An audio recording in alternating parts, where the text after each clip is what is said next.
Evaluating university degrees based on job prospects has sparked debate, with some courses labeled as low value or low quality, but the true worth of a degree is far more complex to measure.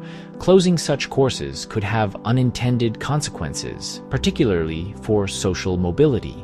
Recently, the UK Conservative Party announced plans to target so-called rip-off degrees. The proposal would allow the Office for Students to close down what are seen as the lowest quality courses. The government estimates that savings of up to $1.2 billion by 2030 could instead fund 100,000 new apprenticeships each year. But in practice, this policy is less straightforward than it sounds. First, it is difficult to define what makes a degree low quality. One proposed measure is dropout rates. Yet, in the UK, dropout rates are strikingly low compared with the rest of the world. In 2019 and 2020, the non-continuation rate was just 5.3%, according to the Higher Education Statistics Agency. In contrast, in the United States, as many as 1 in 4 students never complete their degree. This makes it challenging to set a fair threshold for course closures. Another suggested measure is graduate earnings. While this is easy to track, it is highly controversial. Earnings after graduation depend on many factors beyond the course itself. Students may come from less advantaged backgrounds, or they may choose meaningful but lower-paid careers such as teaching or nursing.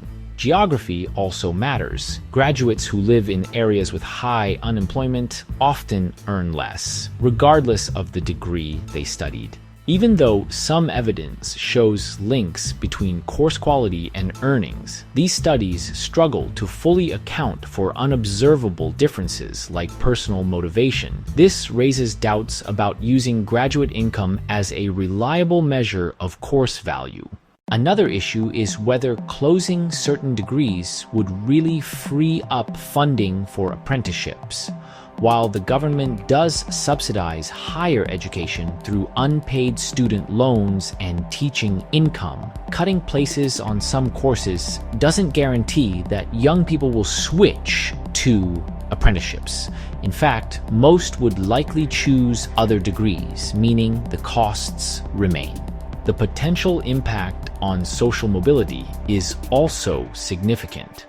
Research by the Center for Education Policy and Equalizing Opportunities shows that students from lower socioeconomic backgrounds are more likely to take degrees labeled as low quality when measured by earnings or academic attainment. Removing these pathways risks shutting these students out of higher education altogether. If the true goal is to increase apprenticeship opportunities, a more effective approach may be to reform the apprenticeship levy.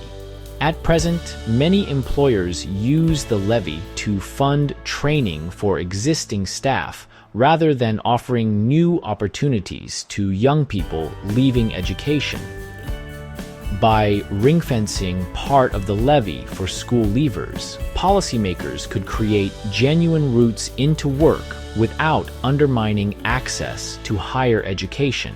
In short, while the idea of closing so-called low-value degrees may appear appealing, the reality is far more complex. Education policy must balance economic outcomes with social equity, ensuring that opportunities remain open to all. Thanks for watching.